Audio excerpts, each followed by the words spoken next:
Hi, this is William from Great Affordable Watches, and in this video I'm gonna go through my watch collection. And to those of you who have seen my previous watch collection video, you can see that a lot have changed. So in this video I thought I'd go through what I have sold and what is new in my collection. So let's get right into the video. And I will go through some of the watches I have sold, and we can start with the Seiko Alpinist. I really love that watch. It's a awesome everyday watch, but the selling price of the Alpinist went up, so I thought I'd sell it to fund some other purchase. And I do miss it a bit, but I'm pretty glad I sold it at the right time.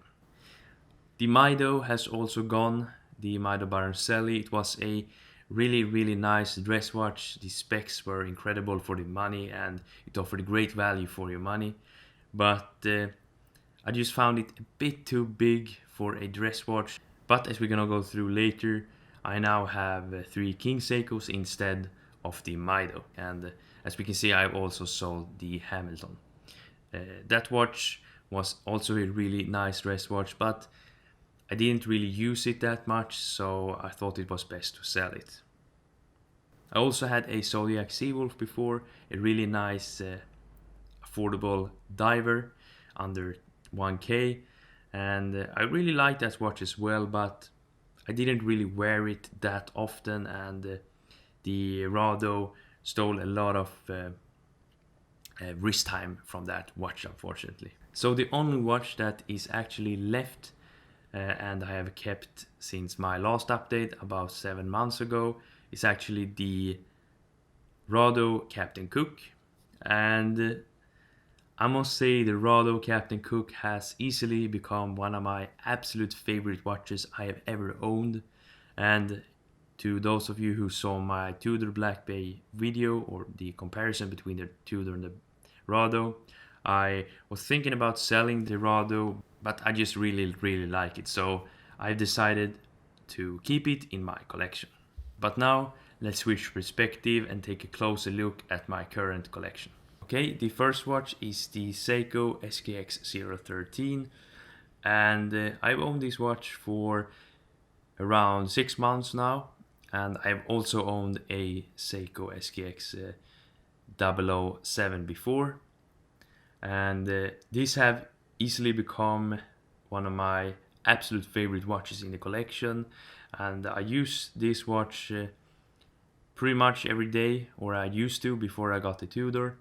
And this is a really nice everyday diving watch. I think the size of 38mm is really nice, and I like how it sits a bit differently than the SKX007. So yeah, this is a really nice affordable diver, and you have probably seen a lot of videos about this watch or its bigger brother, and in my opinion I think the hype is justified, but the downside of this watch is the movement. I think the movement is pretty outdated right now, but I do think that the quality and the finish on the case and the dial makes up for it, and I just like how it looks, and in my opinion this is a true classic. But now let's take a look at the next watch.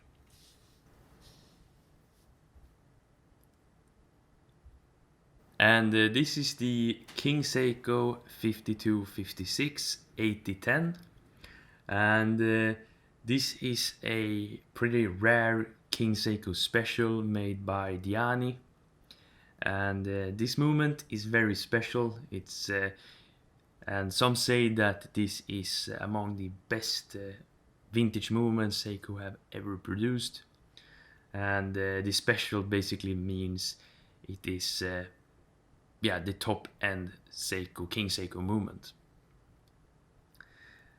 So I've been looking for this watch for quite some time, and when I found one on eBay I just had to get it, and because, as I said, they are pretty hard to find, or I should say they are very hard to find, but they are not impossible. But to find one in decent condition and with the original crown that's pretty difficult. So yeah, I'm pretty satisfied with this watch, or as you say, I really like this watch.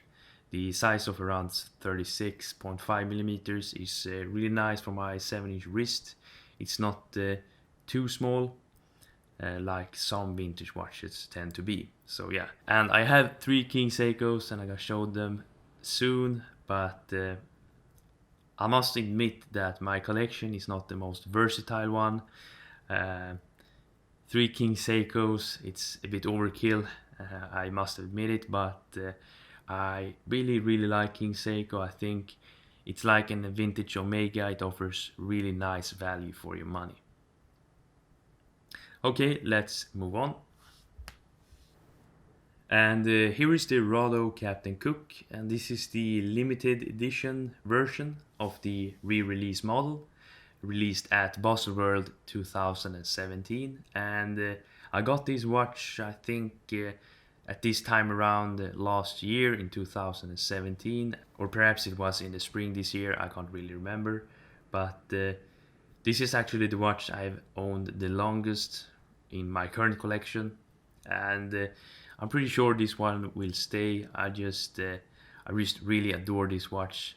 There is not really something like this on the market. I think the size is of 37 or 37.5 millimeters, somewhere around there.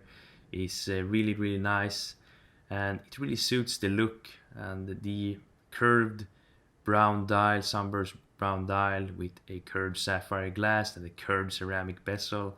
I think it just looks really nice. And the red text on the date and on the logo really makes the dial pop, in my opinion. I know that more and more people are getting interested in this watch, so it's still possible to find it, but it is limited to 1962 pieces. So if you're interested in this watch and you want to pick one up, I advise that you do it soon, because otherwise it can be a bit hard to find one. And the summary of this watch is that it's more of a dress diver, if that makes sense, but you can still use this every day. You don't have to worry about getting it wet. It got a reliable ETA movement with 80 hours power reserve, and the beat rate of this watch is actually 21,600 beats per hour instead of the regular 28,800. And first I was a bit skeptical about this, but the increased power reserve of 80 hours is actually really nice. You can leave this at your nightstand on a Friday and you can pick it up still running on a Monday. So yeah, that's really nice. Now let's move on to the second King Seiko. And this is the King Seiko 5626 7110, and this one is made by Suva. So the previous King Seiko was made by Diani, and this is made by Suva. So 2 competing Seiko factories made each of these watch, and that's a part why I wanted one of each. So yeah, this is one of my absolute favorite vintage dress watches I have ever owned, or I should say one of my favorite dress watches in general.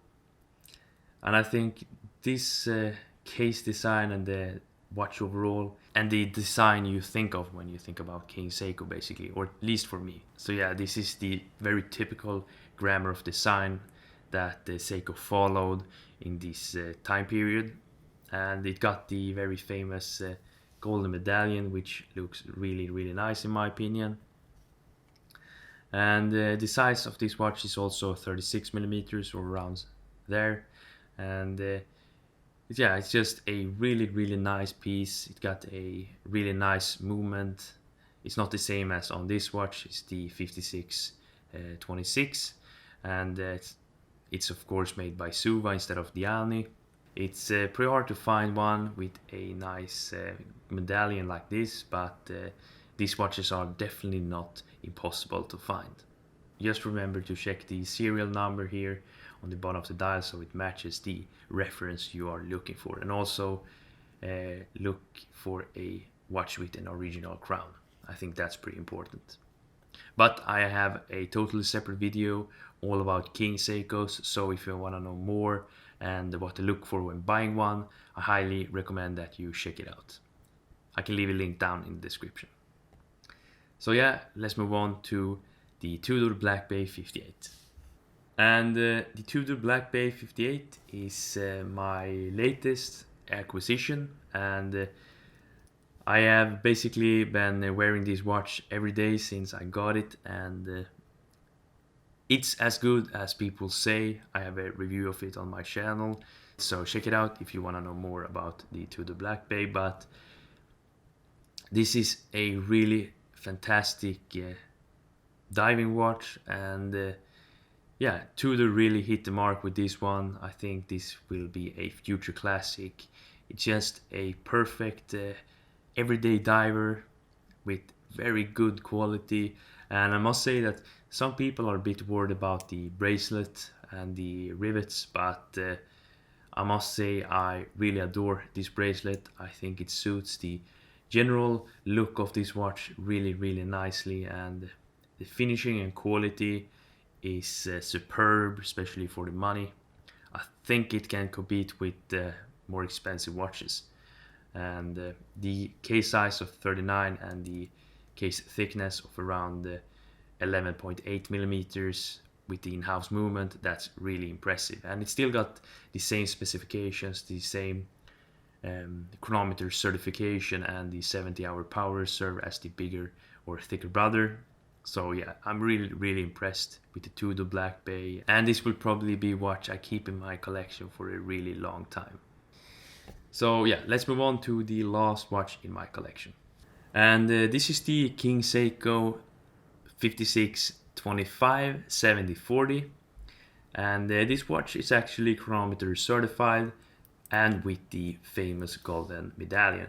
The medallion is a bit different from this one versus the other King Seiko down here, which is perfectly normal. And this King Seiko is a bit different when it comes to the case design. It looks a bit different to your typical King Seiko, so that's why I had to own one. I think these watches are getting harder and harder to find, so yeah, as a King Seiko fan, I just had to pick one up. And this watch with the mesh bracelet, I think it's a really nice combination, and it looks a bit different to your typical King Seiko, at least in my opinion. And as I said in the beginning of this video, this is certainly not the most versatile watch collection in the world, but I really enjoyed it, and as you have seen, I have sold a lot of watches, and right now I must say I am really satisfied with my collection.